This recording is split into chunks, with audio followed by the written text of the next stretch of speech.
नमस्कार दोस्तों, मेरे इस प्लेटफॉर्म अभिसार शर्मा में मैं अभिसार शर्मा आपका स्वागत करता हूं एक अपील के साथ कि उस सब्सक्राइब को तुरंत दबाइए और साथ ही उस बेल आइकन को भी, ताकि जैसे ही मैं कोई शो करूं सीधे आपके मोबाइल फोन्स तक पहुंच जाए। तो इस वक्त की बड़ी ब्रेकिंग न्यूज यह है कि शाहरुख खान के बेटे आर्यन खान आज आर्थर रोड जेल से रिहा नहीं होंगे और इसकी वजह बहुत ही टेक्निकल है, तकनीकी है। क्योंकि सेशंस कोर्ट से रिलीज ऑर्डर पहुंचना होता है आर्थर रोड जेल, और यह रिलीज ऑर्डर पहुंचना होता है 5:30 बजे तक।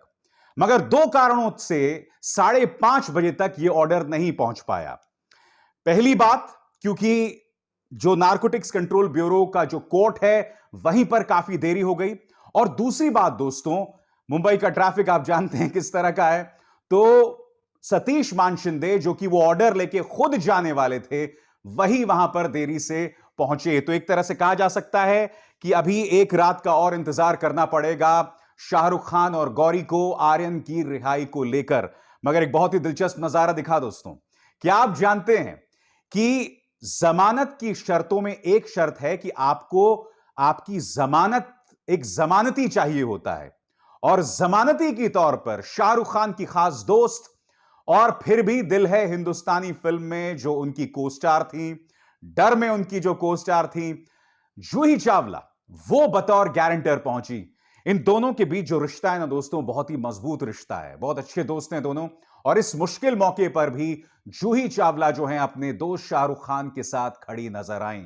मगर जो बड़ी खबर इस वक्त यह है, जो आप मेरे चैनल पर देख रहे हैं, वो ये कि आज भी रिहाई नहीं होगी आर्यन खान की। उम्मीद की जा सकती है कि कल सुबह आर्थर रोड जेल से रिहाई होने वाली है। मगर यकीन मानिए दोस्तों, इस पूरे मामले ने ढेरों सार सवाल जो हैं वो खड़े कर दिए। सबसे बड़ी बात, नारकोटिक्स कंट्रोल ब्यूरो, उस पर प्रश्न चिन्ह लग गया है। क्योंकि नारकोटिक्स कंट्रोल ब्यूरो के अधिकारी जो हैं बिल्कुल अपराधी और माफिया की तरह काम करते नजर आए। आरोप लगा है समीर वानखेड़े पर वसूली करने का। समीर वानखेड़े अपराधियों की टीम, कथित अपराधियों की टीम के साथ काम कर रहे थे। और मैं क्यों कह रहा हूं, क्योंकि उनमें से किरण गोसावी इस वक्त पुणे पुलिस के कब्जे में है। किरण गोसावी एक प्राइवेट डिटेक्टिव था बावजूद इसके। और इसके अलावा खुद समीर वानखेड़े ने जिस तरह से बॉलीवुड पर निशाना साधा है, उसको लेकर भी लगातार सवाल खड़े हो रहे हैं। यकीन मानिए दोस्तों, यह पूरा मामला कई परतें खोल रहा है। इसके एक तरह से कहा जा सकता है दोस्तों, दो ही परिणाम हो सकते हैं। या तो आने वाले वक्त में जिस तरह से मोदी सरकार पिछले 1.5 सालों से बॉलीवुड को टारगेट कर रही है, जिस तरह से पूरा मामला बैकफायर किया है, मोदी सरकार आगे जो है फूक फूक कर कदम रखेगी। मगर यह तभी संभव हो पाएगा दोस्तों, जब बॉलीवुड के जो बड़े सितारे हैं वो भारतीय जनता पार्टी की ज्यादतियों पर अपनी बात रखेगी बेबाकी से। और रखना जरूरी होगा, क्योंकि अब चुप रहना जो है ना दोस्तों, वो विकल्प नहीं रह जाता है। मैं नहीं भूला हूं, अनुराग कश्यप बता रहे थे दोस्तों एक इंटरव्यू में कि किस तरह से समीर वानखेड़े एक लंबे वक्त से बॉलीवुड को परेशान कर रहे हैं। उसकी शुरुआत पिछले साल से ही हो गई थी, जब रिया चक्रवर्ती के खिलाफ उन्होंने अनाप शनाप मामला बनाया, दीपिका पादुकोण को परेशान किया, श्रद्धा कपूर को परेशान किया, रकुल प्रीत सिंह, सारा अली खान, तमाम लोगों को परेशान किया। और एक लंबा इतिहास रहा है इस शख्स का। और वही अब हमने इस आर्यन खान वाले मामले में भी देखा। तो एक तरह से कहा जा सकता है कि अभी एक और रात का इंतजार, यकीनन इसमें दो राय नहीं है कि आर्यन खान पर जो मामला है वो अभी आगे चलेगा। अभी सिर्फ वो बेल पर रिहा हुए हैं और बहुत ही सख्त सख्त कंडीशंस के साथ उन्हें रिहा किया गया है। मगर अगर बहुत ही गंभीर आरोप होते ना, और अगर वाकई नारकोटिक्स कंट्रोल ब्यूरो का केस जो है वो मजबूत होता, तो मैं दावे के साथ कह सकता हूं उन्हें बेल बिल्कुल नहीं मिलती। क्योंकि नारकोटिक्स कंट्रोल ब्यूरो ने क्या कहा था कि आर्यन खान के ताल्लुकात इंटरनेशनल ड्रग कार्टेल्स के साथ हैं, और इसको लेके इनके पास कोई प्रमाण नहीं था। वो ये भी नहीं बता पाए कि साजिश भी हुई है या नहीं हुई है। खुद कहा उन्होंने कि साजिश का प्रमाण देना बहुत मुश्किल है। इंटरनेशनल ड्रग कार्टेल्स के साथ आर्यन खान के ताल्लुकात हैं, इसको लेके सिर्फ व्हाट्सएप चैट्स दे पा रहे थे, और वो व्हाट्सएप चैट्स थे भी क्या, कोई नहीं जानता है। तो इस वक्त की बड़ी खबर एक तरह से कहा जा सकता है वो है कि आर्यन खान जो हैं अब वो कल रिहा होंगे, आज रिहा नहीं होंगे। तकनीकी वजह से दोस्तों वो जो है रिहा नहीं हो पाए आज। मगर इस पूरे मामले में एक बहुत अहम पहलू है उनके पिता शाहरुख खान का। मगर मैं आपको एक चीज दिखाना चाहता हूं दोस्तों। जैसे आर्यन खान की बेल की खबर सामने उभर कर आई, उनके वकील सतीश मान शिंदे ने दुनिया के सामने यह खबर पेश की और यह तस्वीर पेश की। इस तस्वीर में आप देख सकते हैं शाहरुख खान खड़े हुए हैं। मगर इस तस्वीर का एक और पहलू है। अगर आप सिर्फ शाहरुख खान पर फोकस करें तो उनके चेहरे को देख के आपको पता चलेगा कि पिछले 26 दिन शाहरुख खान के लिए कितने मुश्किल रहे होंगे। गौरी की तो हमने तस्वीर भी नहीं देखी है।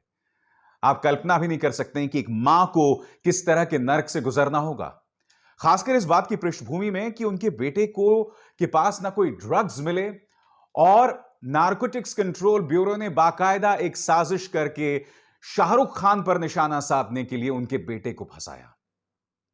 और यह अपने आप में शाहरुख की यह तस्वीर जो इस वक्त आप स्क्रीन पर देख रहे हैं दोस्तों, काफी मायने रखती है। 26 दिनों में शाहरुख कितनी बार सोए होंगे, कितनी बार रोए होंगे, आप और हम उसकी कल्पना भी नहीं कर सकते हैं। मगर आर्यन रिहा तो हो गए हैं, मगर कुछ शर्तों के साथ। और वो शर्तें क्या हैं अदालत की, एक एक करके मैं आपके स्क्रीन पर बताना चाहूंगा। 1 लाख रुपए का व्यक्तिगत बॉन्ड प्रस्तुत करें, एक या अधिक जमानती देना, जांच अधिकारी की अनुमति के बगैर देश नहीं छोड़ना होगा, इन्वेस्टिगेटिंग ऑफिसर की अनुमति के बिना मुंबई नहीं छोड़ना होगा, समान गतिविधियों में लिप्त नहीं होना होगा। जिसका मतलब यह हुआ कि भाई जिन आरोपों के चलते आपको नारकोटिक्स कंट्रोल ब्यूरो ने गिरफ्तार किया था, उस तरह की कोई और हरकतें आपको नहीं करनी है, ताकि आप उस मुश्किल में फिर से ना फंस जाएं।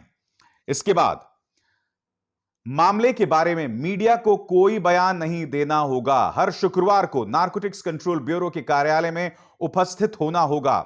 सभी तिथियों पर अदालत में उपस्थित होना होगा। बुलाए जाने पर एनसीबी कार्यालय जाना होगा। मुकदमे में देरी नहीं करनी होगी। तो तमाम जो उन पर शर्तें लगाई होंगी, जाहिर सी बात है कि आर्यन खान को उन शर्तों का अनुसरण करना पड़ेगा।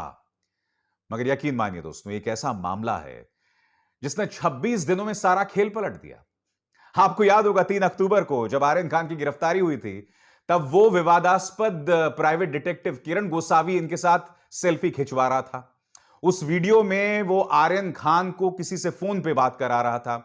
समीर वानखेड़े जो है मीडिया के सामने हीरो बन के घूम रहा था। 26 दिन के अंदर क्या हुआ, किरण गोसावी पहले तो भगोड़ा हो गया। किरण गोसावी जो है अब वो पुणे पुलिस की गिरफ्त में है।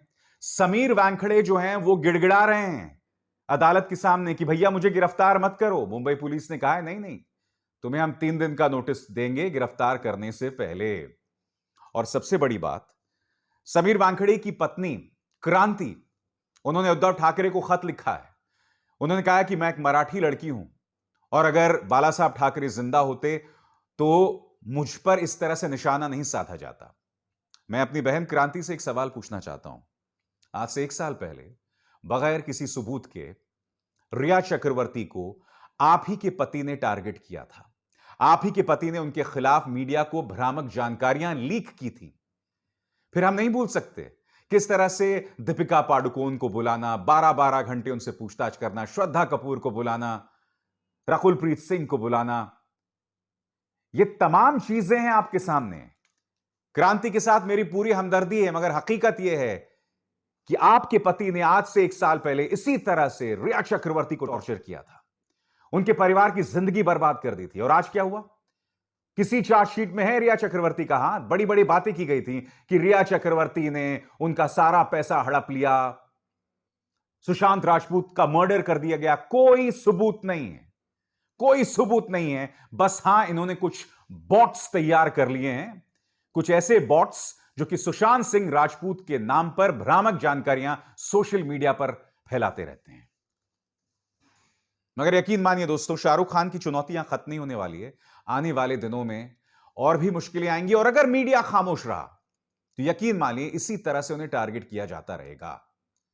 यह मामला यकीनन मोदी सरकार पर बैकफायर कर गया हो, मगर आने वाले दिनों में अगर फिल्म इंडस्ट्री नहीं बोला तो इसी तरह से उन्हें टारगेट किया जाता रहेगा, क्योंकि मोदी सरकार ने पिछले 1.5 सालों में इस बात के प्रमाण दे दिए हैं।